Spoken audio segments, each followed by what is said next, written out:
Yun! What's up mga idol? What's up mga kadispatcher? Isang magandang umaga.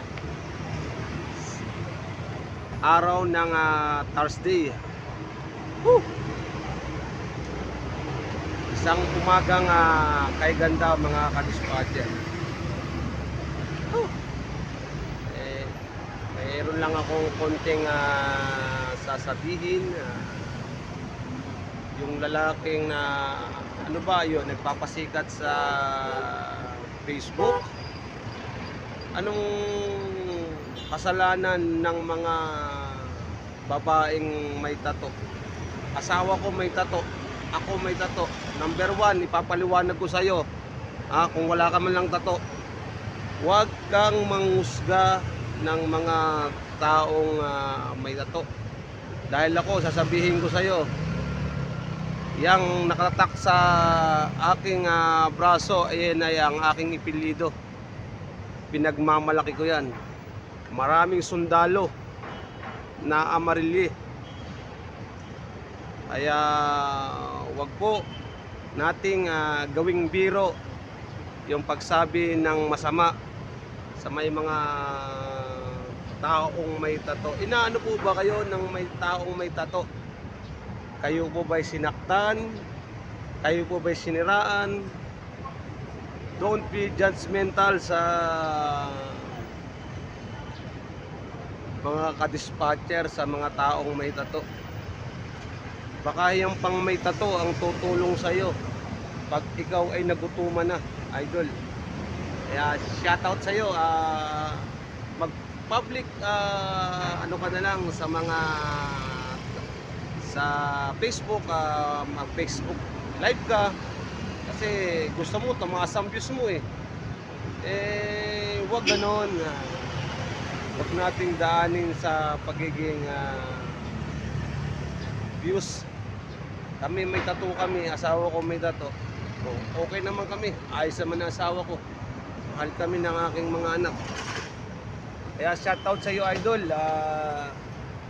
Kung ikaw man ay galit sa may tattoo, ikaw ay maghalos feeling ka. Dahil kami mga may tattoo, kami may mga pangarap din sa buhay. Kami rin ay may mga anak na nag-aaral, napatapos. Don't judgmental. Tuloy lang po tayo mga kadispatcher. Ang lapit na ng Pasko mga kadispatcher. Isang konting tiis na lang at September na. At talagang busy na ang Ayala. Busy ang traffic araw-araw mga kadispatcher. Wala tayong magagawa kung hindi magtiis. Talagang yung traffic kasama na natin sa buhay yan. Morning din kay Kuya Sanchen, Just Biker, Kape ni Pepe, ang aming laging kinakapian sa malapit sa may simbahan mga kadispatcher. Masarap ang kape niya. Puntahan nyo lang si Ate Raquel doon. Doon lang siya tuwing umaga. Monday hanggang Sunday nandun si Ate Raquel. Kaya sa lahat ng driver, good morning po. Ingat po kayo palagi. God bless you. At saka kay sir na nagsasabi na mga gago, yung parang ginagago niya yung may mga babaeng may tato. Marami pong kaya po God bless you kay sir. Iwasan lang natin ang magkaroon ng sa isang tao na pagiging judgmental. Iwasan po natin yan. Kaya God bless you sir. Okay naman kung mag-apologize ka sa mga tao sa Facebook. God bless you. Okay.